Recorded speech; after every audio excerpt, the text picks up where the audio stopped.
Hey, Lauren, how you Hey, doing? Lauren. Hi, Sterling and Regina. I love that you guys are in the thrones. This is such an awesome This surprise. right here? Yes. We ain't playing Yes, games No, not at all. on thrones. You know what I'm saying? the king No. and Peter Sitting on together. thrones, it would be Chrome. Well, first of all, congratulations to the two of you on this film. I watched it yesterday on Sunday morning, Yes. and I Oh. thought your performances were just so harrowing and gripping. Like, I literally did not know what Lee Child and Lee Curtis Childs and Trinity were going to do next. Like, I was always on That's the edge of my wonderful. seat watching them, waiting to see what they were going to do next. I'm curious though, can we talk about the Nuck If You Buck scene? We can Because talk that about it. scene was so funny. I loved it. What are those songs that get you going and get you pumped that you know all the lyrics Can for? I ask you something first? Did you know that song? Yes, Crime Mob.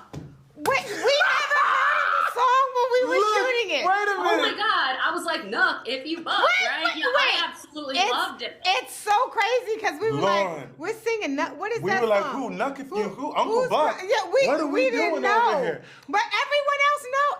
It's like missing COVID, and everyone's being like, "You never heard of COVID?" And we're like, "No, I never heard of COVID." It's literally that's how I feel right Lauren now. was like, crime mob. What you talking about? We knocking and bucking. What gets you hyped? Well, I Regina? guess the new hype one would be Crime Mob. That's we discovered it now. So it is a hype song. It's a hype song. I will go like sort of the PG version of this. My kids love Spider-Man Into the Spider-Verse, right? Oh, yeah, great So film. that soundtrack, like, is something I can play for my 7-year-old. He's like, Dad, it's time to get hype. That whole soundtrack we can go in on. Oh my God. No, that's like a fun PG related one. Yes.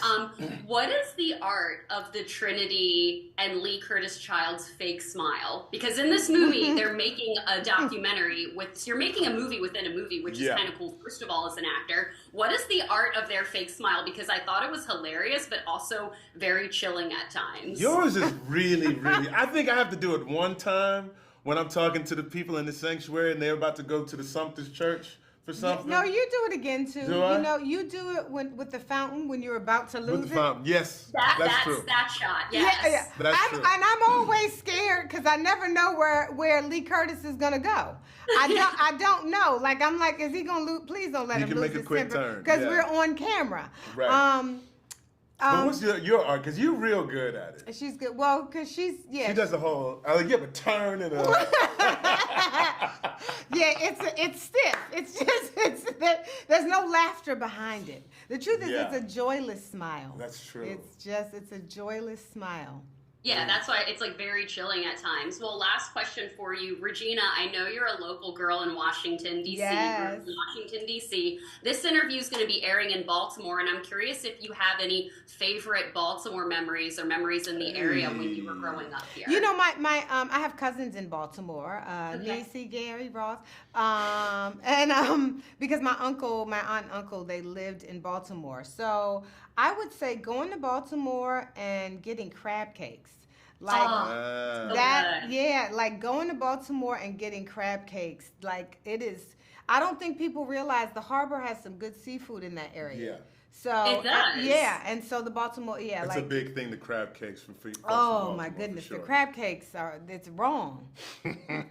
Maryland crab cake. Sterling, really quick, have you ever had a Maryland crab cake? I have. They're Oh. delicious. My manager is from there, and they are second to none. And it spoils That's right. you.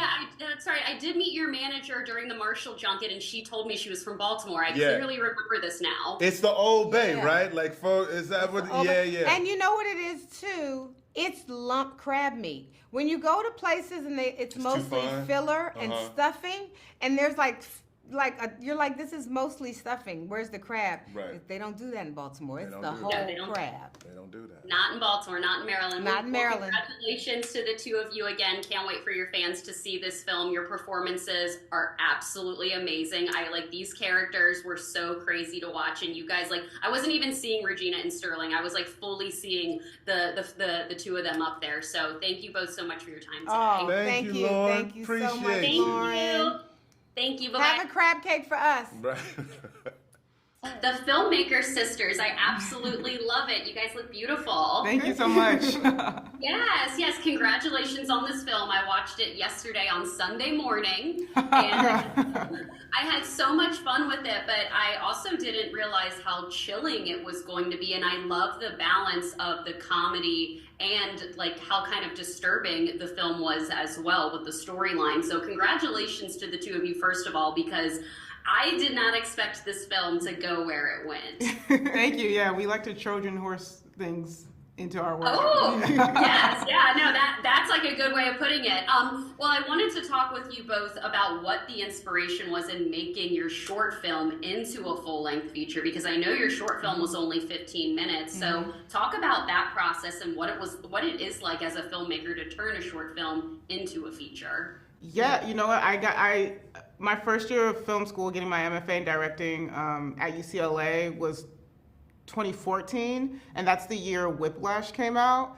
And Damien Chazelle, the director, and Tom Cross, the editor, came and talked to one of our classes, and they told us that Whiplash was a short at first, and they used it as a proof of concept in order to make the feature, because it's like, people were like, we don't want to watch a movie about jazz. And then he was like, well, it's kind of a thriller. And then they're like, we don't understand what a jazz movie about thriller is. And so he was like, never mind, I'll make it.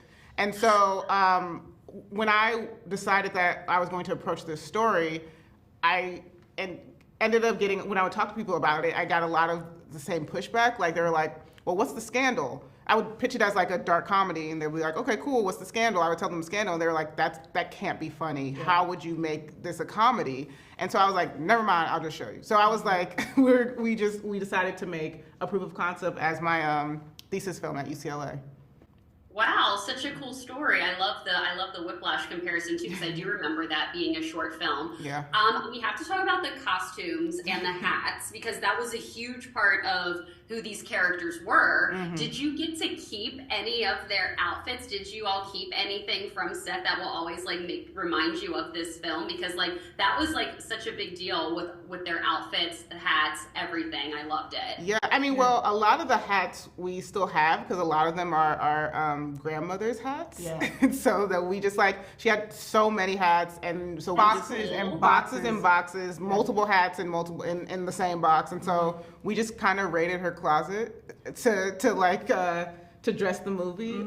But we have the leopard print purse. Yeah. That Regina has. And then then in the mall scene. And then Focus has the like a lot of the costumes. They did a whole like costume series on it. So we have them. I know. If I wore the same size as Regina, I would be having a lot of the shoes. Yeah. I do not. Oh my God, yeah, the shoe closet, it was like insane. I love that. I love that they were a lot of your grandmother's pieces. That's a really cool fact. Last question for you. I know that Daniel Kaluuya and Jordan Peele were both involved, and I'm curious how that worked and what it was like having their involvement on set with Monkey Paw and 59%. It was, I mean, Daniel was instrumental. Daniel was involved before we even got financing for the film.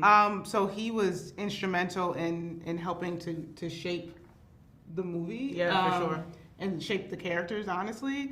And then Jordan actually and Monkey Paw came on after, they came on with the Sundance sale. Yeah.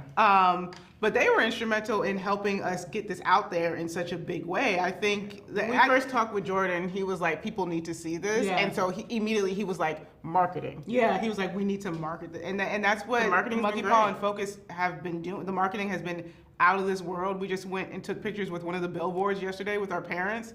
And it's just, it's surreal. We went to the movie theater. There was a poster in the lobby, and then the trailer played before the Dragon Ball Z movie that we went to go see. And it's just like, and our friends and family are sending us pictures of them seeing the Atlanta and New York, all over. And so it's just, they came together at separate times, but both in really big and instrumental ways to help get this movie out there.